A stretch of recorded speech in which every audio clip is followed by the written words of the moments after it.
기도하시면서 수요예배를 드리도록 하겠습니다. 사랑하는 나의 하나님 아버지, 저희가 날마다 주께 더 가까이 나와 예배케 하시고 우리 주님께서 원하시는 귀한 모습을 통해 더 하나님 앞에 나가기를 소망합니다.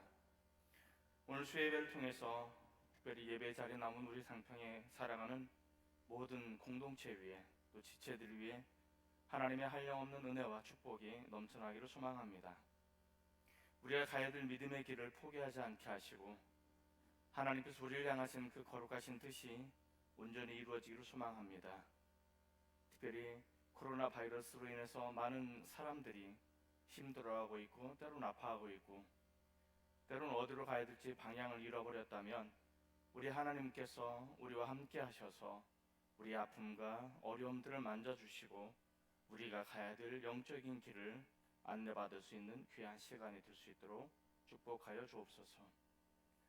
오늘 말씀을 통해서 우리에게 주시고자 하는 하나님의 거룩한 뜻이 온전히 이루어지기를 소망합니다. 아버지 하나님께서 우리 심령들 가운데 날마다 함께 하시옵소서. 감사하고 예수님의 이름으로 간절히 기도드립니다. 아멘. 할렐루야. 우리 수요예배에 함께 더불어 드리고 있는 우리 모두에게 하나님의 거룩한 은혜가 넘쳐나기를 소망합니다. 오늘 말씀은 구약성경 에스라서 3장 1절에서 13절까지 본문이 되겠습니다. 이 본문의 말씀을 중심으로 예배를 통한 연대라는 것을 우리가 살펴보았으면 좋겠습니다. 우리가 지난주 살펴볼 때 민수기를 통해서 하나님께서 부르실 때 우리를 개인으로 부르셨지만 궁극적으로는 공동체를 이루기를 원하신다라고 말씀을 드렸습니다. 구약에서의 공동체는 이스라엘을 말합니다. 그리고 신약에서 공동체는 교회를 의미합니다. 하나님께서는 이 공동체, 이스라엘이나 혹은 교회를 통해서 하나님의 나라가 이루어지기를 원하신다는 것을 우리는 살펴보았습니다. 그래서 이 하나님의 나라를 이루기 위해서 공동체가 어떻게 연대를 하게 되어지는가, 이것을 우리가 지난번에 살펴보았고 12지파를 중심으로 성막을 중심으로 어떻게 이것이 포진되어져 있고 이것이 연합을 통해서 혹은 연대를 통해서 하나님의 나라가 이루어지는가에 대해서 우리가 살펴보았습니다. 오늘은 에스라서 3장 1절에서 13절을 중심으로 예배를 중심으로 우리가 어떻게 연대를 이룰 것인가에 대한 모습을 좀 살펴보도록 하겠습니다. 그래서 이 예배를 중심으로 하나님께서 우리에게 연대를 원하시는데 이 연대가 결국은 하나님의 나라를 이루는 가장 중요한 토대가 되어진다는 것을 우리에게 보여주고 싶은 것이죠. 자, 그래서 그렇다면 이 예배를 통해서 어떻게 하나님의 나라가 연대가 이루어지는가 하는 것을 우리가 먼저 전 이해를 하기 위해서 이 에스라 3장의 배경을 좀 살펴볼 필요가 있습니다. 유다가 멸망한 지 BC 586년이었습니다. 그리고 70년이 지난 후에 바벨론으로부터 그들이 포로에서 귀환을 합니다. 이 포로 귀환의 목적은 단 한 가지입니다. 포로에서 귀환한 사람들, 그 당시 귀환했던 그 지도자는 스룹바벨이라는 사람이었고 또 하나는 여호수아라는 사람이었습니다. 이 스룹바벨은 일반 지도자였고 여호수아는 제사장이었죠. 이 둘을 중심으로 포로에서 귀환한 가장 중요한 이유는 성전을 재건하는 것이었습니다. 그래서 성전을 재건하는 것이 이들이 포로에서 귀환한 가장 중요한 이유다라는 것을 우리에게 설명해주고 있죠. 그럼 이 성전의 재건을 이루는 가장 중요한 이유는 뭐냐면 예배에 있습니다. 예배 공동체로 회복하기 위해서 성전이 필요하다는 것을 우리에게 이야기해주고 있죠.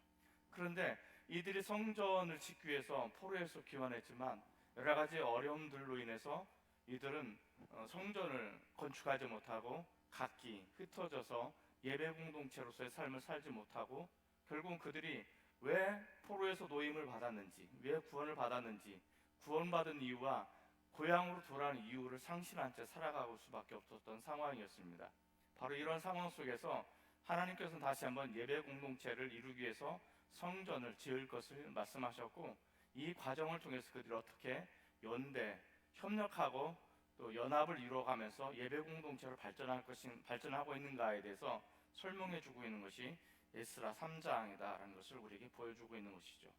자, 그렇다면 이 성전 건축 과정을 통해서 우리가 나아가야 될 연대 방향은 무엇인가? 이것을 좀 살펴보겠습니다. 첫 번째로는 함께 모여야 된다는 것입니다. 함께 모여야 된다.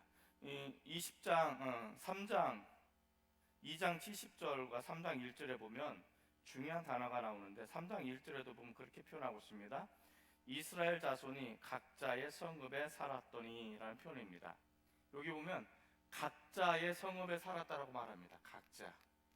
이것은 뭐냐면 그들이 공동체로 부르신 이유를 상실한 채, 이것을 잊어먹은 채 각자 자신이 처한 성읍에서, 그리고 그곳에서 자신들의 삶을 살아가는 모습들을 우리에게 보여주고 있다는 것을 알 수가 있죠.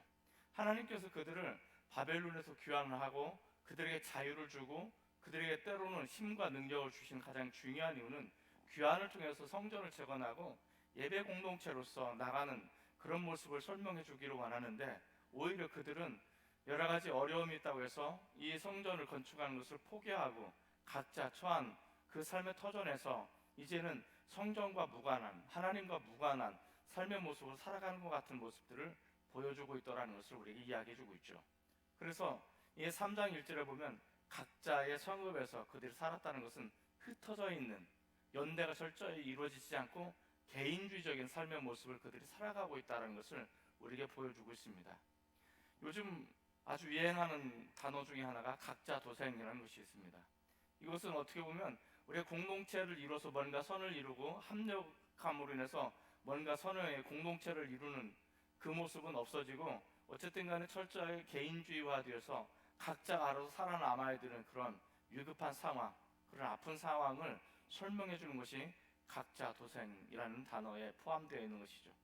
누군가가 나 대신 싸우지도 않고 함께 울어주지도 않고 함께 아파하지도 않는, 그래서 나는 어떻게 하든지 강해질 수밖에 없고 살아남기 위해서는 내 스스로가 뭔가를 해야 되는 어떤 그런 각자 도생의 길, 이것이 현대가 가지고 있는 개인주의화 되어지는 모습이지 않을까, 그런 생각을 하게 되어집니다. 그런데 성경은 이런 각자 도생이 성경적이지 않다라고 설명하고 있습니다. 성경은 철저하게 공동체로서 서로 협력하고 합력을 이뤄나가기를 원하시는 그런 모습이다라고 이야기합니다. 로마서 8장 30절에도 보면 우리가 서로 합력해서 선을 이루는 것이 하나님의 뜻이라고 설명해 주고 있는 것입니다. 그렇기 때문에 철저하게 성경은 우리를 공동체로 부르셨고, 이 공동체가 서로 합력하고 또 협력하고 연대하고 연합을 통해서 하나님의 선을 이루어가고 하나님 나라를 이루어가는 것이 하나님의 뜻하신 바다라는 것을 우리는 알 수가 있습니다. 그럼에도 불구하고 이 사람들은 약간의 어려움이 있다고 해서 그 어려움 때문에 성전을 짓는 것을 포기하고 합력하고 연대하는 것을 포기하고 각자 자신의 삶의 터전에서 자신이 스스로 생존하기 위한 그런 각자 도생의 길을 걸어가고 있었다라고 이야기합니다. 이것을 통해서는 절대로 어떻게 보면 예배로 나가는, 예배를 통해서 연대를 통해서 하나님 나라가 이루어지는 그런 모습이 이루어지지 않고 있음을 우리에게 보여주고 있습니다. 그래서 여기 보면 3장 1절에 보면 이렇게 각자 흩어져 살아가고 있는 각자 도생의 길을 걸어가고 있는 사람들에게 한 가지 미션을 주어줍니다. 3장 1절에 보면 그렇게 표현을 하고 있습니다. 이스라엘 자손이 각자의 성읍에서 살았더니 일곱째 달에 이르러 일제히 예루살렘에 모인지라. 여기 두 단어가 중요합니다. 하나는 일제히라는 단어입니다. 일제히 모였다라는 단어입니다. 이것은 뭐냐면 일제히라는 것은 모든 사람들이 다 함께라는 뜻이 담겨져 있고, 실질적으로 2절에 가보면 요사닥의 아들 예수아와 그의 형제 제사장들과 스알델의 아들 스룹바벨과 그의 형제들이 다 일어나라는 표현이 있습니다. 다라는 것은 어떻게 보면 공동체성을 회복해 나가는 그런 모습이라고 설명을 해주고 있습니다. 하나님의 예배 공동체로 우리가 나가기 위해서는 어쨌든 간에 함께 모여야 된다는 것을 우리에게 이야기해 주고 있습니다. 예배라는 것은 물론 나 혼자, 우리가 어쩔 수 없는 상황 속 유튜브에서 나 혼자 예배를 드릴 수밖에 없는 상황이긴 하지만 이것을 우리가 온전한 예배라고 말할 수 있을까? 물론 그렇게 말할 수도 있겠습니다. 그러나 하나님께서 원하시는 예배는 함께 더불어, 그리고 함께 모여서 하나님의 나라를 이루고 협력함으로 해서 뭔가 결과물인 선을 만들어 나가는 이 모습, 이것을 하나님께서 원하신다는 것을 우리 이야기해 주고 있는 것이죠. 그래서 어쨌든 이 코로나 바이러스가 속히 지나가고 함께 더불어 공동체적인 예배를 우리가 드렸으면 좋겠다는 생각을 갖습니다. 어쨌든 그들이 일제히 모였다라는 것은 이제 흩어져 있는 모습이 아니라 뭔가 함께하고자 하는 모습을 이야기해주고 있습니다. 그리고 그들이 모인 이유는 다른 것이 아닙니다. 다시 한번 성전을 재건하고 이 성전을 중심으로 예배 공동체로 나가고자 하는 첫 걸음이 바로 모이는 것이었다는 것을 우리에게 이야기해주고 있습니다. 하나님의 뜻을 이루고 예배 공동체를 통해서 뭔가 하나님의 나라를 이룰 수 있는 가장 중요한 토대는 우리 함께 모여서 뭔가를 해 나가는데, 가장 중요한 것은 그들이 함께 모여있다는 것을 우리에게 이야기해주고 있다라는 것입니다. 그래서 그들이 다 일어나서 이제는 이것을 위해서 뭔가를 하려고 하는 어떤 모습을 갖게 되어지고, 3절 마지막 부분에 보면 또 그렇게 표현하고 있습니다.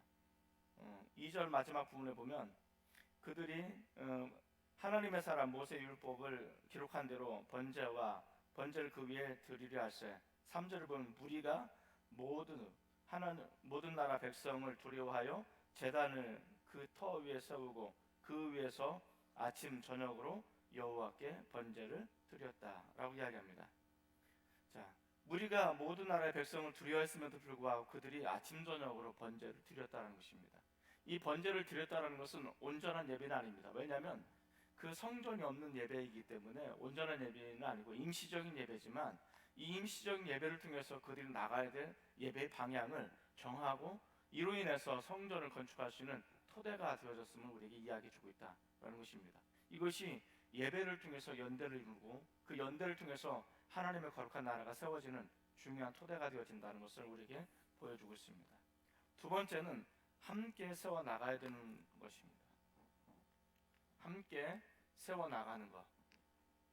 무엇을 세워나가야 되느냐? 하나님의 성전을 세워나가는 것을 우리에게 보여주고 있습니다.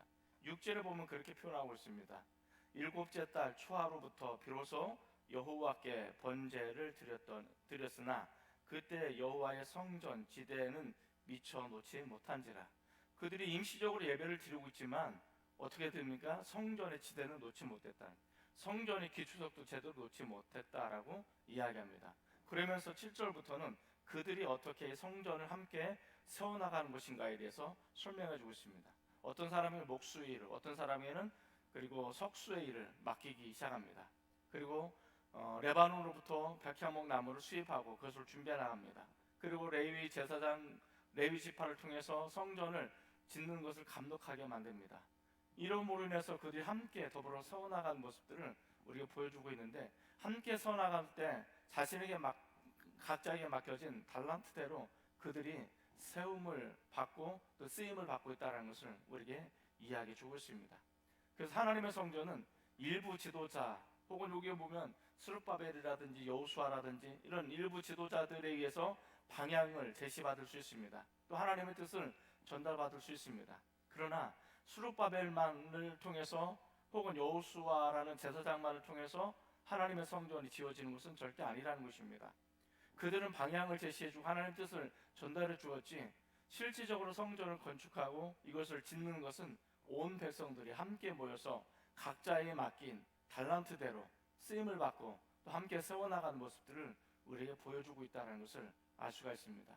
그래서 이 예배 공동체로 세워나가는 것은 함께 세워나가는 것을 우리 이야기해주고 있고, 신약에 보면 예배 수서를 보면 하나님께서 성령 강림으로부터 교회가 세워졌는데, 이 교회 공동체가 사실은 각자가 교회입니다만은 이 각자가 서로 연결되어진 것입니다.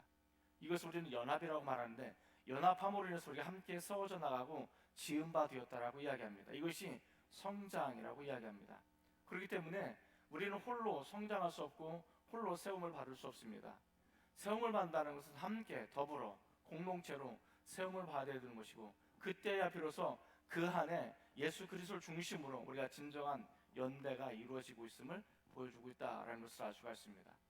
이 성전 공동체를 중심으로 혹은 신약에 넘어와서 예배 공동체를 중심으로 교회 공동체를 중심으로 우리가 서로 연결되어지고 서로 연합하고 그리스도 안에서 함께 지어져 가고 성장하는 이 모습들이 함께 세움을 받는 모습이다라는 것을 이야기해주고 있습니다.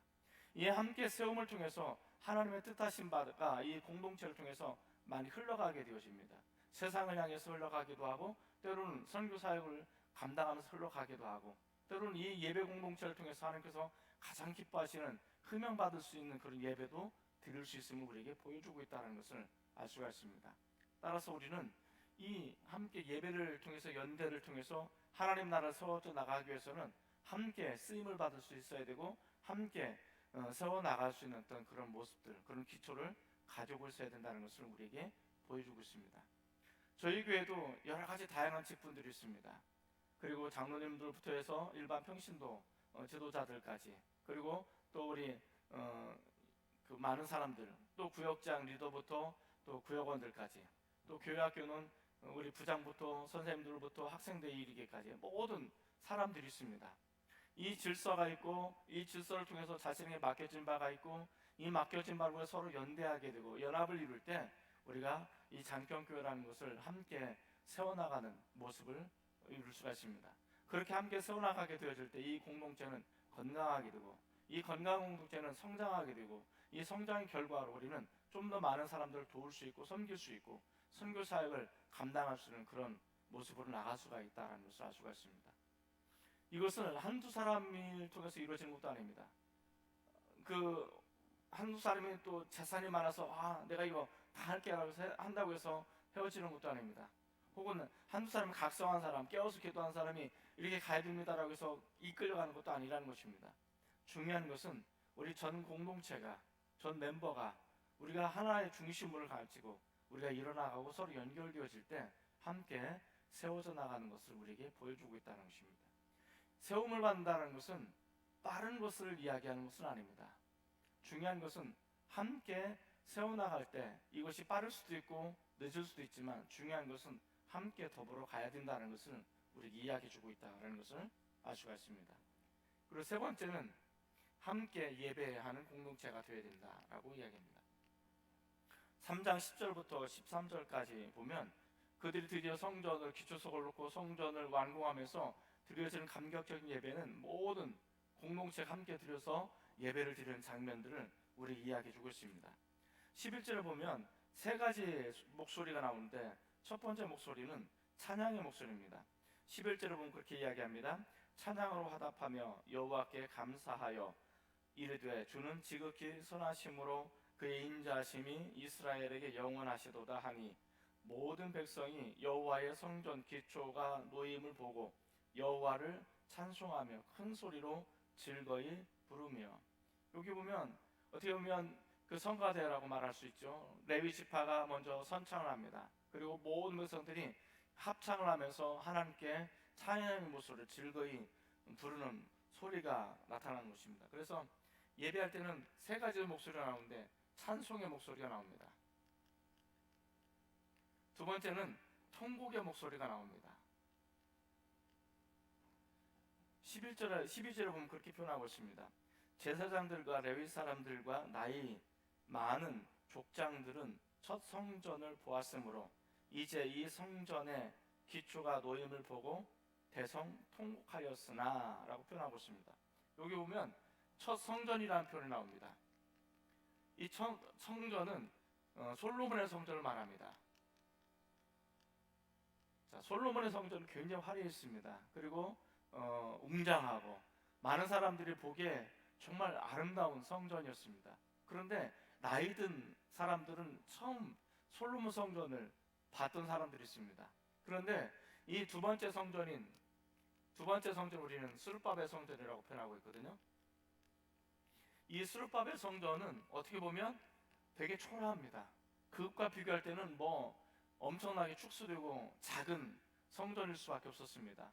그러니까 이 기초석을 놓고 나중에 성전을 완공하는 모습들을 통해서 그것을 첫 번째 솔로몬의 성전을 경험했던 사람들이 통곡을 하는 거죠. 통곡하는 것은 뭐냐면 이것도 성전인가? 라는 어떤 그런 아픔의 소리를 내뱉는 것입니다. 그만큼 첫 번째 솔로몬의 성전은 웅장하고 화려하고 멋있었습니다. 건물 자체로만으로도 뭔가 비주얼이 아주 대단한 어떤 그런 성전이었습니다. 그러나 두 번째 스룹바벨 성전은 웅장하지도 않습니다. 화려하지도 않습니다. 어떻게 보면 나중에 재료가 없으니까 산에 가서 임시방편 나무를 해다가 그것을 기둥 삼아서 그것을 지붕 삼아서 그렇게 성전을 만들었기 때문에 이 성전은 화려함도 없고 또 어떻게 보면 지극히 초라한 모습을 가지고 있는 모습들을 우리에게 보여주고 있다라는 것을 알 수가 있습니다. 그것을 비교했을 때 첫 번째 성전을 봤던 사람들이 두 번째 초라한 성전을 보고서 너무나 가슴이 미어지고 아팠다는 것이죠. 하나님께서 우리를 부르실 때 성전을 지으라고 부르셨는데 최소한도 솔로몬의 성전만큼은 아니어도 그의 절반만큼은 해야 되지 않겠는가라는 어떤 생각을 가지고 있었는지도 모르겠습니다. 그런데 그들이 보기에는 솔로몬의 성전과 비교했을 때 너무나 초라한, 보잘것없는, 과연 이런 곳에 하나님이 임재하실까라고 의문이 들 정도였던 그런 초라한 성전이었습니다. 그래서 그들은 그것을 보고 너무나 가슴 아프고, 그래서 그들은 통곡할 수밖에 없었다라고 이야기합니다. 그래서 통곡의 소리가 나오게 됐습니다. 세 번째는 함성의 소리가 나옵니다. 이 함성의 소리를 내는 사람들은 어떤 사람들인가? 이 사람들은 처음 첫 번째 솔로몬의 성전을 경험하지 않았던 사람들입니다. 아마 대부분 이 사람들은 바벨론에서 태어나고 바벨론에서 교육을 받고 바벨론의 문화 환경에 의해서 성장했던 사람들이었습니다. 이 사람들은 예루살렘의 얘기만 들었지 예루살렘이 어떤 것인지도 몰랐고 성전의 얘기만 들었지 성전의 모양을 한 번도 보지 못했던 사람들이었습니다. 자, 그럼에도 불구하고 이 사람들은 그 하나님의 성전을 건축하기 위해서 그 자신의 삶의 터전을 다 버리고 고향으로, 어떻게 보면 고향도 아니겠죠, 그 부모의 고향 혹은 그 조상들의 고향으로 돌아오게 되는데, 이 사람들의 믿음은 참 대단한 것이죠. 그렇기 때문에 어쨌든 간에 이들이 성전을 건축하기 위해서 돌아왔고 자신들의 손에 의해서 성전을 건축했을 때 그 얼마나 기뻤는지 모릅니다. 그래서 그들은 성전이 기초석을 놓고 성전이 완공됐을 때 기쁨의 함성의 소리를 질렀다라고 이야기합니다. 12절 마지막 부분에 보면 그렇게 표현합니다. 여러 사람은 기쁨으로 크게 함성을 지르니라고 표현되어 있습니다. 그래서 멀리서 들으면 즐거운 찬송 소리도 들리고 때로는 통곡의 소리도 들리고 때로 너무나 기뻐가지고 즐거움의 함성 소리도 들리는데, 멀리서 보면 이것이 함께 더불어 들려지는 그런 모습을 가지고 있습니다. 어쨌든 간에 이 예배를 드리면서 이 세 개의 목소리가 들리긴 하지만 정말 중요한 것은 그럼에도 불구하고 이들은 함께 예배 자리에 머물러 있다는 것을 우리에게 이야기해 주고 있습니다. 우리 예배를 드릴 때 어떤 사람은 즐거움으로 드릴 수 있습니다. 또 어떤 사람은 아픈 마음을 가지고 나와서 예배를 드릴 수도 있습니다. 또 어떤 사람들은 정말 자신이 하나님 앞에 예배를 드리는 그것이 너무나 크고 즐거워서 함성의 목소리로 예배 자리에 나올 수도 있습니다. 다양한 사람들이 다양한 목소리로 그 예배 자리에 나와서 표현을 하고 있지만 정말 중요한 것은 그럼에도 불구하고 한 목소리가 아니어도 이들은 더불어 함께 한 자리에 함께 예배를 드리고 있다는 것이 무엇보다 중요하다는 것입니다. 그것은 하나님을 중심으로 나가는 믿음의 방향이라고 우리 이야기해 주고 있습니다. 어떤 사람들은 예배가 다 한 칼라로 드려진다고 생각합니다. 그러나 그렇지는 않습니다. 예배는 다양한 구성들이 모이는 곳이고 다양한 사람들이 또 경험되어지는 곳이기도 합니다. 그리고 그곳에서 다양한 목소리를 낼 수도 있습니다. 그럼에도 불구하고 예배는 그 다양한 목소리와 함께 아우를 수 있는 그런 모습을 가지고 있고, 이것이야말로 진정으로 예배를 통한 연대를 이룰 수 있다는 것을 우리 이야기해 주고 있습니다. 그리고 이 과정을 통해서 하나님께서 기뻐하시는 예배 자리로 점점 나아갈 수 있음을 우리에게 보여주고 있는데, 우리 장평교회 공동체 예배가 이런 예배가 되었으면 좋겠습니다. 다양한 목소리가 나오고 다양한 소리가 들릴 수 있고 다양한 반응들이 있을 수 있지만 정말 중요한 것은 우리가 더불어 함께 예배 자리로 나오고 예배를 드릴 수 있다는 것입니다. 그래서 우리는 함께 모이고 함께 세워져 나가고 함께 예배 공동체의 모습으로 살아가는 우리들이 되었으면 좋겠고, 그걸 통해서 하나님께서 원하시는 예배자가 될 수 있기를 주님의 이름으로 축복을 드립니다. 기도하시겠습니다. 사랑하는 나의 하나님 아버지, 감사합니다. 우리가 주께 더 가까이 한 걸음씩 한 걸음씩 나아갈 수 있기를 소망합니다. 하나님께서 가장 기뻐하시는 것이 예배라고 말씀을 드리고 있습니다. 하나님, 우리가 정말로 하나님께서 기뻐 받으실 만한 예배자들이 되어지기를 소망합니다. 하나님이 찾으시는 그 예배자가 우리가 되어지기를 소망합니다. 그래서 하나님을 기쁘시게 하고 하나님의 뜻을 온전히 이루어 나갈 수 있는 예배 공동체가 되게 하시고, 이 예배를 통해서 우리가 서로 연대하고 연합하고 합력하여 하나님의 선을 이루고 하나님의 나라를 이루어 나갈 수 있는 믿음의 공동체가 될 수 있도록 역사하여 주옵소서. 우리가 비록 잠시 잠깐 영상으로 예배를 드리고 있는 상황 속에 있지만 하나님께서 우리 사랑하는 교우들에게 믿음이 떨어지지 않도록, 믿음이 약해지지 않도록, 그래서 우리 영혼이 세상으로 흘러나가지 않도록 우리를 지켜주시고 우리를 붙들어 주시옵소서. 우리가 어떤 자리에 있든지 어떤 상황에 놓였든지 우리의 중심들 하나님을 바라보게 하시고 하나님을 지향할 수 있는 믿음을 갖게 하시옵소서. 지금도 여전히 삶의 터전에서 아버지께서 허락하신 직장과 또 허락하신 사업의 터전과 또 여러 가지 어려운 상황 속에 놓여졌지만 그럼에도 불구하고 하나님께 더 가까이 나가고자 헌신을 다짐하는 우리 장평교회하는 가족들에게 하늘의 신령한 복이 임하게 하시고 치유의 역사가 나타나게 하시고 이 땅에 기름진 복도 아울러 허락하여 주셔서 하나님 영광스러움을 살아갈 수 있는 우리 믿음의 공동체가 될 수 있도록 축복하시고 역사하여 주시옵소서. 예수님의 이름으로 간절히 축복하며 기도드립니다. 아멘.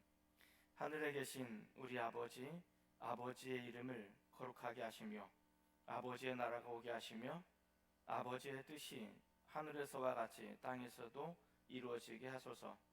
오늘 우리에게 일용할 양식을 주시고 우리가 우리에게 잘못한 사람을 용서하여 준 것 같이 우리 죄를 용서하여 주시고 우리를 시험에 빠지지 않게 하시고 악에서 구하소서.